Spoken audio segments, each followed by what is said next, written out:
Deklarasi dihadiri kedua pasangan calon gubernur dan wakil gubernur, yakni pasangan calon nomor urut 1 Bobi Nasution Surya dan juga pasangan calon nomor urut 2 Edi Ramayadi Hasan Basri Sagala. Selain itu, PJ Gubernur Sumut Agus Fatoni juga turut hadir dalam acara deklarasi kampanye damai beserta KPU Sumut, Forkopimda, Kapolda Sumut, dan pimpinan-pimpinan partai politik pengusul kedua pasangan calon yang nantinya akan menandatangani naskah deklarasi dengan poin kesepakatan kampanye secara damai, di mana kedua pasangan calon diharapkan melakukan kampanye secara damai dengan aturan yang berlaku. Ketua KPU Sumut, Agus Arifin, juga mengatakan ada sebanyak 10.771.496 daftar pemilih tetap yang sudah ditetapkan untuk Pilkada serentak November mendatang.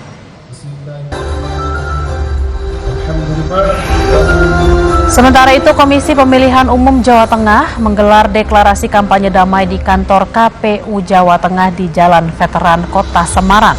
Deklarasi ini dihadiri kedua paslon Cagup-Cawagup Jawa Tengah.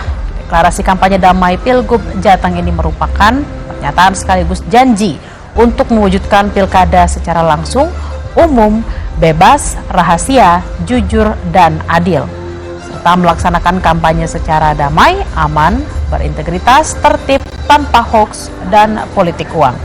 Selain itu, para paslon juga berkomitmen mengikuti kampanye dan tahapan yang harus dilalui sesuai dengan peraturan perundangan yang berlaku. Persilakan